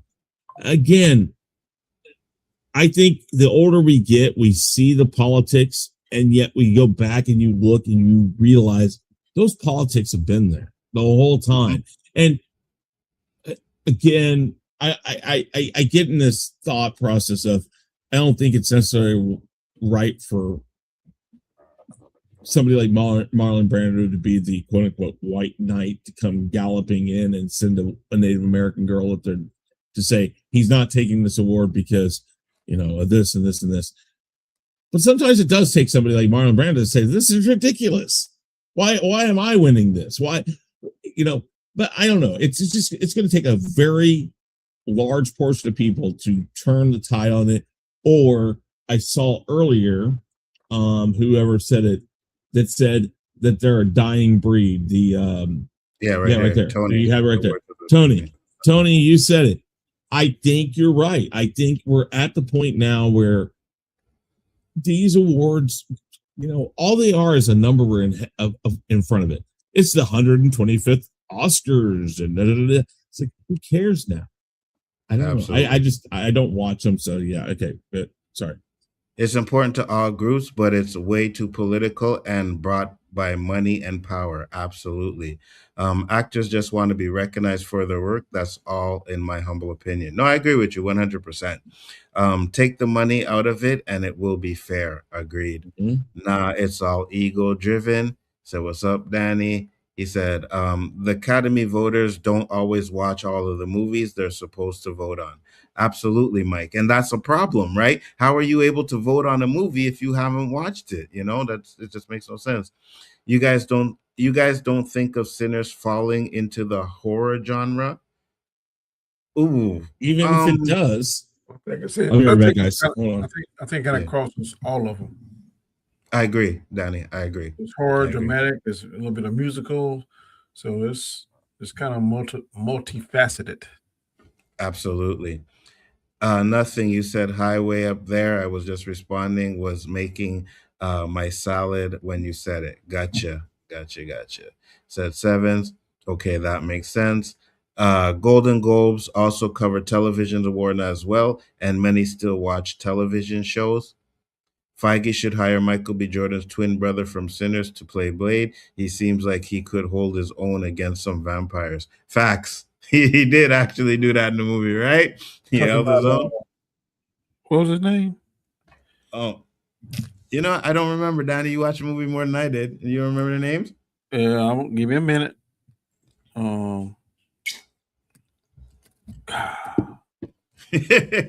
It'll come to you. Don't worry. It's the 50 acting up. Facts. I can understand why you didn't like the new Leo movie. Totally understand that. I had the same convo about that snake asshole who left her kid to die. What a terrible black character. Yeah, and that's what she won for. That's my problem, you know? Smoke was one of them. Smoke and Stack. Yeah. That's it. Yeah. Award shows and parades are in the same category for me. Mind-numbing, dull to watch. I agree, Dandelion, 100%. Hollywood and celebs don't hold that excitement like they once were. Absolutely. His name was Boo. No, Stack and Smoke. And Smoke. Yeah, that's it. Stack and Smoke. But yeah, great topic, guys. Very interesting. We are going to get into the last topic, which is going to be very interesting. It actually is another topic from the award show, but this is something that a lot of people have been talking about, where it's hold on, let me bring it up. Damison Idris responds to Black Panther 3 rumors at Golden Globe. So we are entering a big year for Marvel Cinematic Universe. Another Spider-Man movie is coming. Avengers will once again assemble, but there are eyes on the developments of Black Panther 3 and if Damson Idris will take on the role of King T'Challa. Idris addressed the rumors on the red carpet of the Golden Globe Sunday, thanking the fans. Of course, it's a rumor, but I love that movie. I love the world. I'm glad that everyone sees the future of that too. It's moving in a brilliant direction. I'm excited for the third one. So let's listen to what he had to say here. Every 5 minutes, there's actually two rumors. There's always the rumor about like, oh, could Damson play Bond? You are British, so you would make sense. But there's also that rumor that you may end up in Wakanda one day. Yeah. What does it mean to hear yourself associated with Black Panther in that way, and that fans would want you in that world? I'm to the fans, you know. Of course, it's rumors, but I love the movie. I love that world, And I'm glad that everyone's seeing the future of that too, because it's moving in a brilliant direction. And I'm excited for the third one. Yes. Yeah. I was like, do you have, I mean, Ryan will be here later. Do you have any ideas to pitch him, even if you're not in it? Let's make sure it's amazing, but I know he'll do that. All right. So now there are a lot of rumors going around, and I've seen them many times, why I never really talked about them. And guys, remember, we're still doing the giveaway, right? Look at this. Look at this. Did someone say yeah. Wow. That's funny. I've heard of Spidey sense. I ain't never heard of T'Challa sense. Facts, bro. Not one comment through the whole stream, and the minute we said T'Challa, I was like, oh, really? Did someone say T'Challa? It's in Chicago lot. Facts, Danny. So what do you guys that think? Signal, like Because there are a lot of rumors saying that he was actually, and I seen it but I never really brought it up because I'm like, I don't know if it's true or not, but they were actually saying that he was going to be T'Challa. So what do you think, Danny? You think he should be T'Challa? I like him, but I prefer to see the guy that plays Cross. I think Hodges. I think he'd be a better fit, but if they couldn't get him, I would definitely take him. He seems like he could do it. He seems to be interested in the role. I think he would, if he brings the energy he brought in Snowfall, he'll definitely do it because he killed it in Snowfall, the season I watched. So I'd go see it. But if I had my pick, I would pick the guy that played in Cross, Idris Hodge. All right, Chris? I'm good with it. I think he'd do good. F1, he did great in F1. And I'll tell you what, I was even more excited to hear the Bond thing. I think he'd do a great Bond. But I mean, he kind of has that look. And the physical attributes, he's not like, how would I say? He's not like muscle bound, but he looks fit. He looks really fit, like he could do the part. So I'd be really good with that. I think he'd be a good casting as T'Challa's son. That's what I was about to say. So that, like you said, no, Toussaint. So what are you saying? If he is cast as Toussaint, I know Brian will love that. Like Brian will be their first day if they cast him as Toussaint and don't have T'Challa in that movie, right? We know, right, Brian? Is that correct, Brian? You'd be there? Danny, would you be okay with him being the T'Challa? I would. I wouldn't have a problem with it. I mean, whether they do T'Challa, Toussaint, I'm going to go see it. I know people got their opinions, and that's their opinions and their convictions, but I'm not up in arms now. Do I think he should be recasted? Definitely. But if they choose the route of going to make Toussaint actually take his Wakandan name, and he carries on the same stories and has the same characteristics and the same noble background, because T'Challa's not going to teach him, but I think Shuri will teach him some of the same history and background and stuff, and breathe that intelligence into him that T'Challa would. Of course, she can't show him the man things, and I'm not saying she can replace his father, but she can still give them the history and what it means to be a Wakandan. I could definitely see that. If they write the story right, I could see it. And then maybe M'Baku could be like his mentor or whatever, as far as not the Black Panther side of thing, but the history and the culture of it. If they write it right, I can see it. Either way, either direction, I'm going to go. So I got you. Chris, you okay with him being Toussaint? I don't know. I mean, I think that anything like that. I mean, he's a good actor. I think he's got the ability to do it, however they want to play it. Will they go that way? I'm with you. I've heard rumors, but again, we still hear rumors going back to the Bond thing that Idris Elba is going to do that. I mean, I doubt that's truth, but I would be happy for him coming into Black Panther. I think he's a good actor to do that. However they introduce him, we'll see. But I'd be okay with it. I don't think he would be a good Bond. You don't think so? So? Why not? I don't think he's handsome enough. I don't know about that. I don't. I'm just being honest. Somebody thought Daniel Craig was the guy, and I think Bond is not a matter of are you the right guy or not.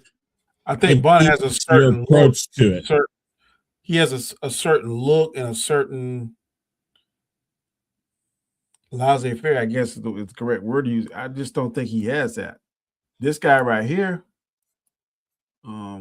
this is who I think would kill it as Bond.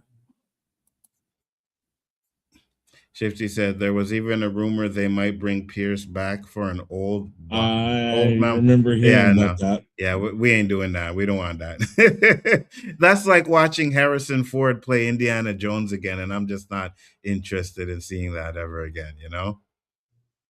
This guy in the middle, can't think of his name. But he is rumored as it.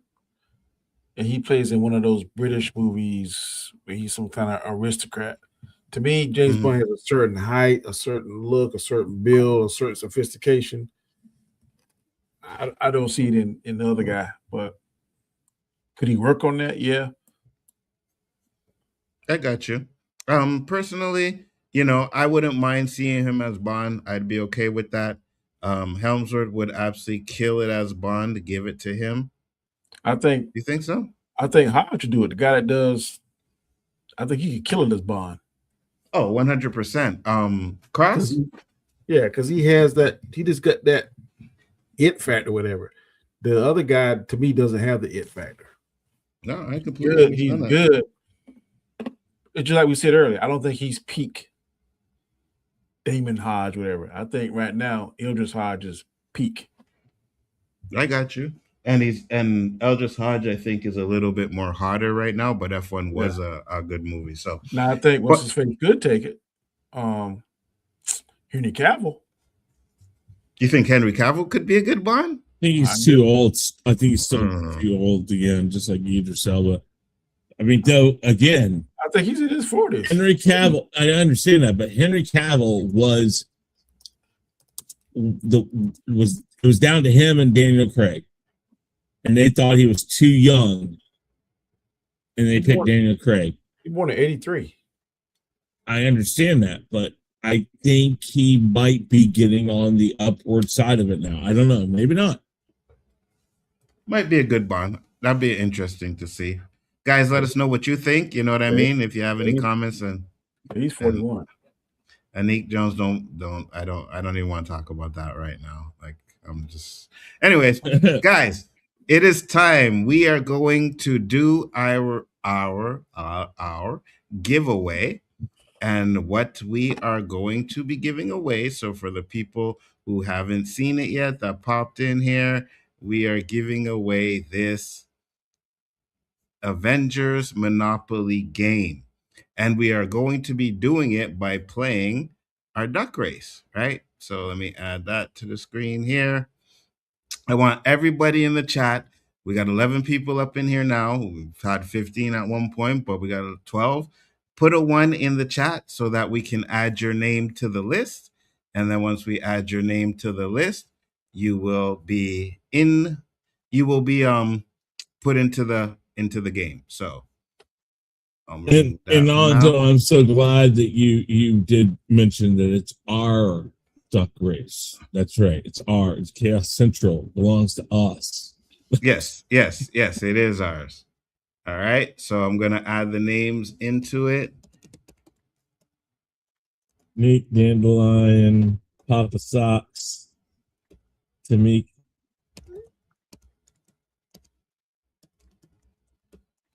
All right, Dandelion. Hold on, I gotta go back and forth. We got Anik Jones, Papa Socks, Tamika. First Dandelion loves the duck race. Right. Shitty, you still there? Tony, are you still there? Brian. I don't think who else I saw up here. David Quintana. About Mike. You guys, Mike was here. Mike was here, absolutely. You gotta be present though, guys. You gotta stick around for the whole thing.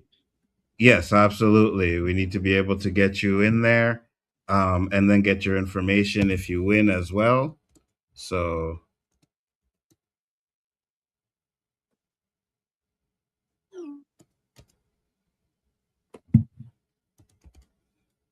Tamika. All right. So if anybody else, so far we have only 4 people. You don't have to play it. You can put it up on a shelf and look at it. I mean, again, it's No duck for me. If I were to win it, I'd put it up as just something to look at. I mean, I got lots of stuff I don't play with. Yeah, including yourself. See, I knew that was for the scope. I knew it. Flip that. Flip that. Flip that. Tony, anybody else? Not the Department of Homeland Security posting a white nationalist anthem on IG. Said too much info, Chris. Come on, guys. Let's get the vote. Let's get the picks in there. How many people? We still got 12 people in here. So the 12 people, anybody? Well, no, if they posted on Chaos, I'd be able to see too. All right. So far we have Dandelion, we have Anique Jones, we have Papa Socks, we have Tamika. Mike, you want in on this?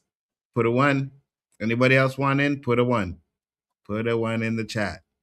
I'm gonna put you in there anyways, Rogue, since you're here. Rogue comments there. If you win it, you could probably sell it in your store. Who knows? Or you can keep it. It's up to you. My daughter was in here earlier. One of them. Yeah, I seen Ashton, right? Yep. I can put her in there too as well. Not a problem. Not a problem. Who else did we have up in here? I'm just going to add you, and if you guys didn't win, we'll take you out. What about you, Brian? You still there?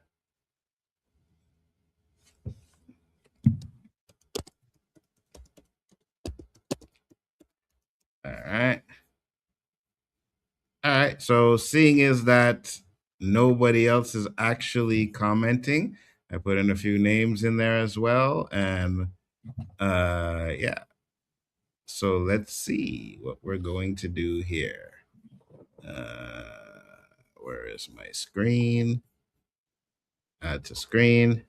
David was here too. David was here. David was here as well. All right. I'll put David in there too.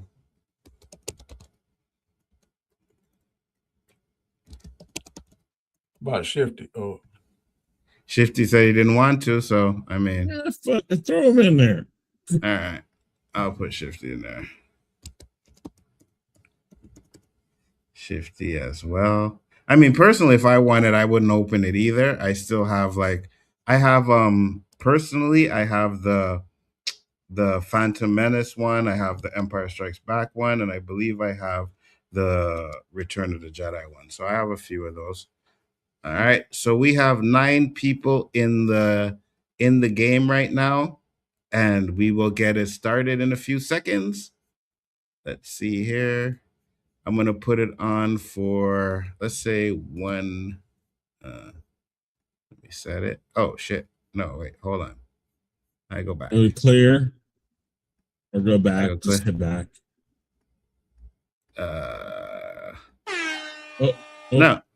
No. Okay, so I can't do it that way. Gotta go back this way. Oh my lord. Clear one more time. Which one? Clear. One more time. See what happens. Clear starts it. Nothing. Okay. Hold on. Settings. Okay, there we go. There you go. So I do it like this. Is everybody in it though? I believe the names are still there. Yes. Set for like 1:30. 1:30. Yeah. All right. So we got 1 minute. We got 9 people in there as well. All right. Set it. So there it is. We have Shifty, David, Spoiler Kings, Ashton, Rogue, Tamika, uh, uh, Meek. yeah, Anik, and whoever those two are, I can't see. All right, guys. So get ready. We are going to start the race in 5, 4, 3, 2, 1. Let's go. Oh, my daughter ain't gonna win. She out in the front too. Oh no. Yeah. Give it a second. Give it a second. It changes. Watch. Look at David. What is Look this at with this David's Donald duck. Trump duck? What is it with the Donald Trump duck? It's always up there. It's that dandelion or that Super Kings, Spoiler Kings. Oh yeah, whoever's in the background there. Yeah, watch. It's gonna change. I watch dandelion. The ones in the end behind is one that comes up. Oh, Rogue went down to the last all the way there. Spoiler King's moving up to the front. Oh, Tamika moving up. Tamika's moving up. Dandelion says Trump duck cheats. Facts. Look at dandelion duck. That's usually come up. Oh, Tamika moving up there. Oh, look at Shifty sneaking in. No, Dandelion. Papa Sock has just been sitting right there, just chilling out. Yeah, he's not gonna win. Though. David is. David gonna win it. Wow. Trumpy duck. Is David there?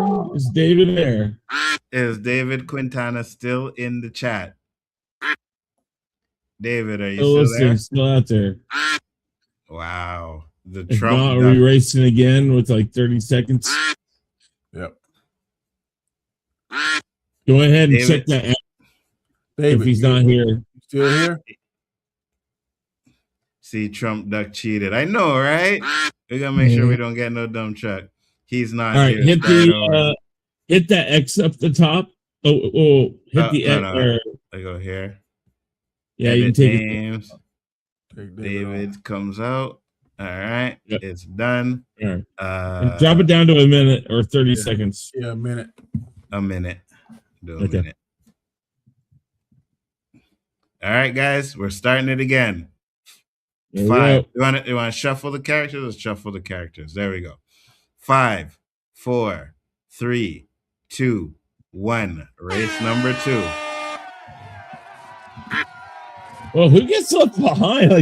Like the first second, somebody's just dropped way to the back. It's like facts. Shifty's all the way in the back. Dandelion's a Bobby.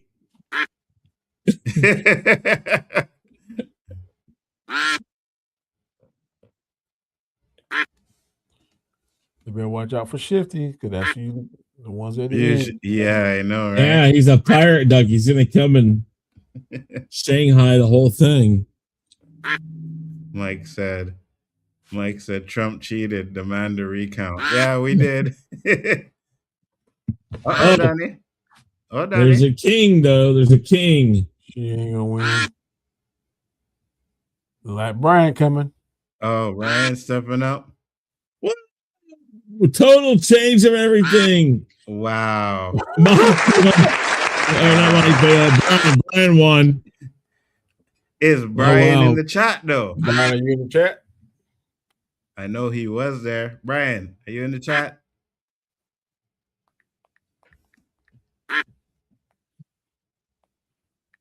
Anik said no, and Anik won that bad, eh?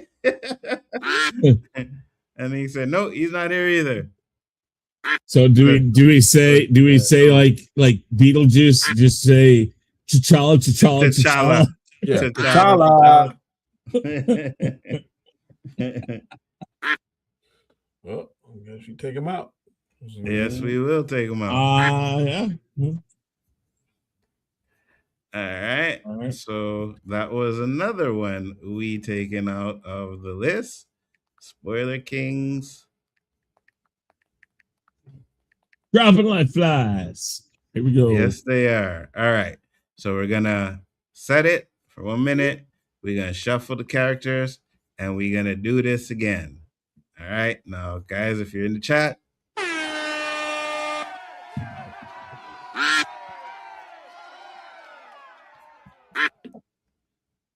I want my duck to be last at the beginning. Yeah, we know you do, Nick Jones. Said, LOL, I could be the only duck in the race and still come in last. That was funny, Dandelion. That was funny. All right, Tamika coming up. Tamika coming up. The Dandelion, Papa Socks.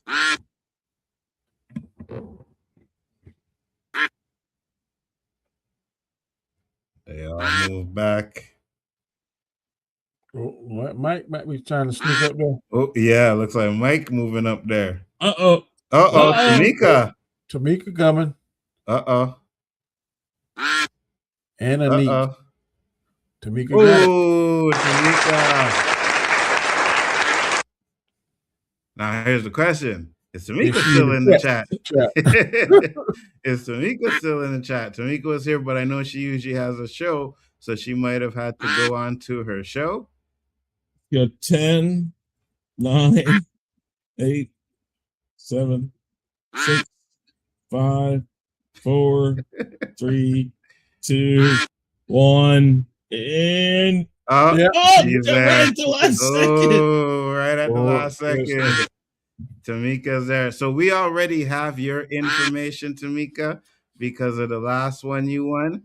She said her birthday gift. Yes. Oh, happy birthday. Again, I said it to you on your post. Yep. But again, happy birthday. And happy birthday. Absolutely. Yeah. So Tamika is here. Sorry, Anik. I know you really wanted to win that. But like I said, we are going to be doing this once every month. So make sure to check out the shows. Next month, it will be Chris's show who's doing it, which will be Black History Month.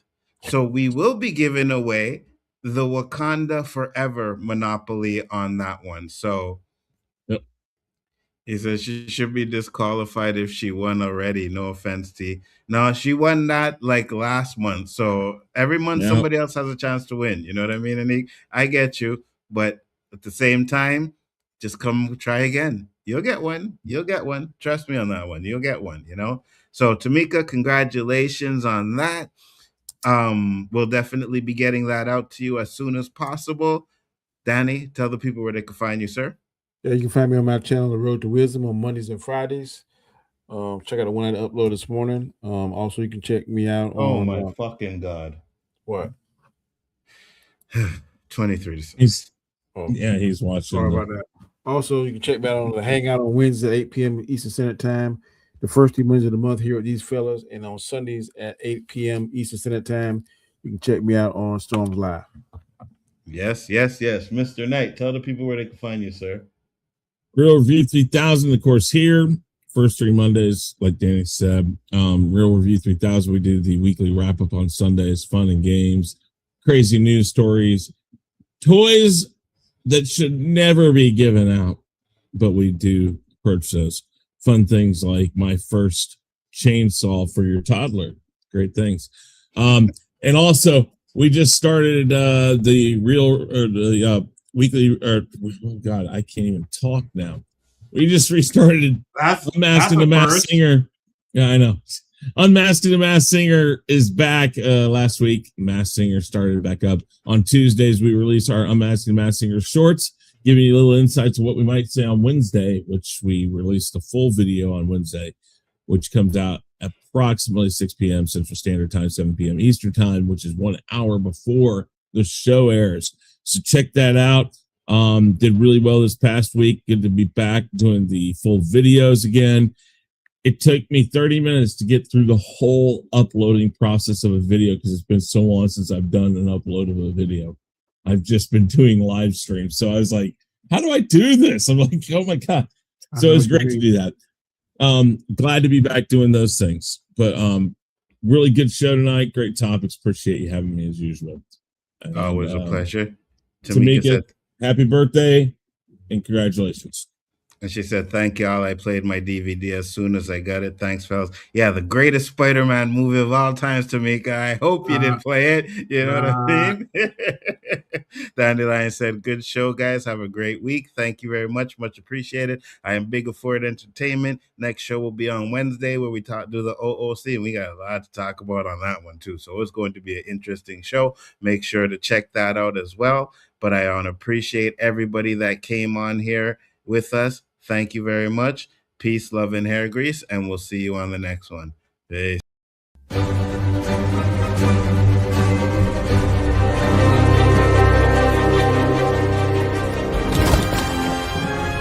am inevitable.